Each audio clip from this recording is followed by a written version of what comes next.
everyone. I hope you all are doing well. Today, I will be talking about information security risk terminologies, terms that often confuse people.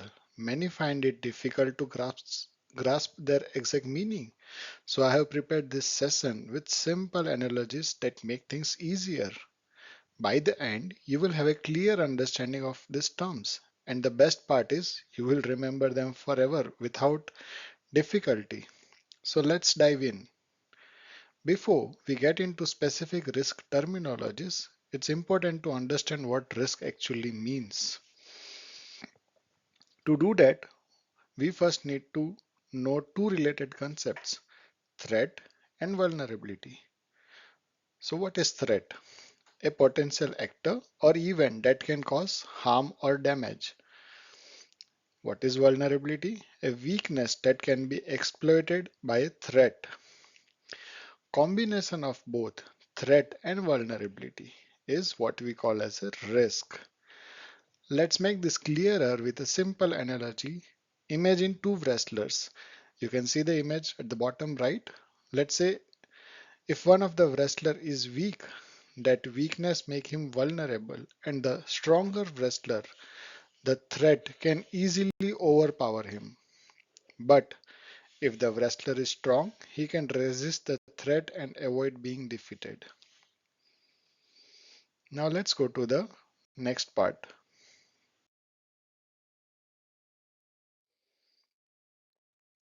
In this session, we will cover six key terms: risk capacity, appetite, tolerance, transfer, acceptance, and avoidance. To make sure these concepts stick, I will explain each one with simple analogies that connect to real life situations. By doing so, you will not only understand the textbook definitions, but you will also be able to recall them easily whenever you come across these terms in your work. So let's get started with the first one, risk capacity.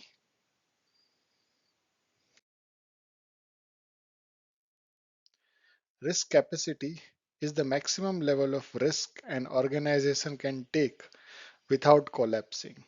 Think of it like a car. Imagine your car has a top speed of 280 kilometers per hour. That's the absolute maximum the car can handle. If you try to push it beyond that limit, the engine could break down permanently and the car may never run again. The same applies to organizations. If losses go beyond their risk capacity, the damage can be so severe that the organization may not survive.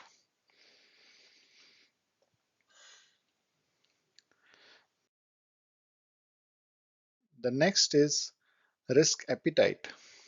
So risk appetite is the maximum level of risk that management is willing to take in order to achieve its objectives. Think of it like driving a car.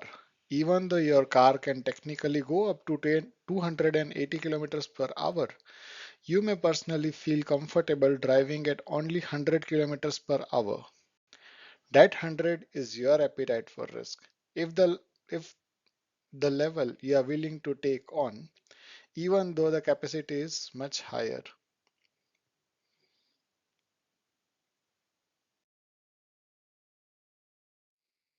Now let's look at risk tolerance.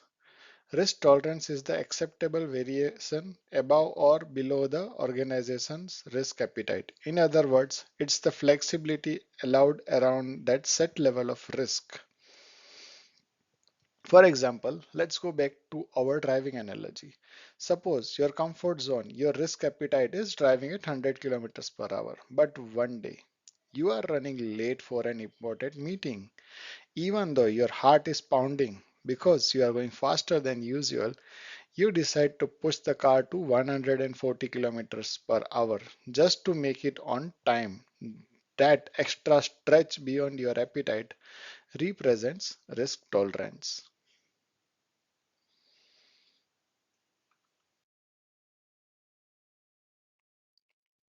Now let's talk about risk transfer.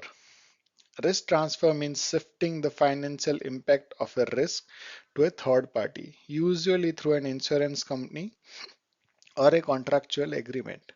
Think of it with our car example. You know accidents or major repairs could cost a lot of money. To avoid paying that entire cost yourself, you buy car insurance. If something goes wrong, the insurance company bears the financial burden instead of you. In organizations, risk transfer is often applied to risks that may have a low likelihood of occurring but a very high impact if they do. It also commonly used for residual risks, the risks that remain even after other treatments are applied. We will explore residual risks in detail in upcoming videos.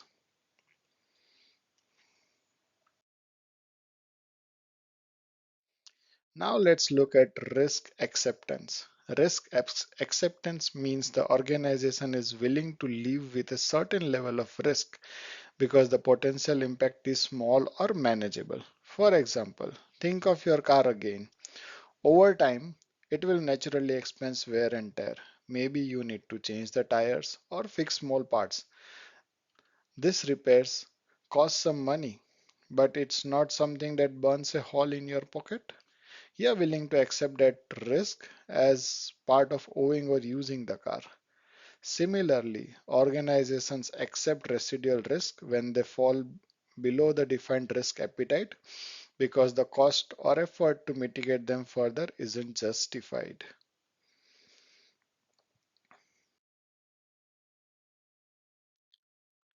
Finally, let's look at risk avoidance.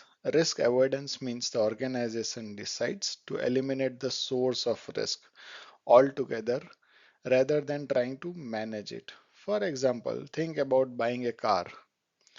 After doing the calculations, you realize it's not worth it. Owning a car means heavy expenses, sitting in traffic longer, and even struggling to find parking once you reach the office. To avoid all that, you simply decide not to buy the car at all. In the same way, organizations sometimes conclude that a new process or terminology carries risk that outweigh the potential benefits. If the overall risk is greater than the business outcome or even higher than the organization's risk capacity, they choose to avoid that risk entirely.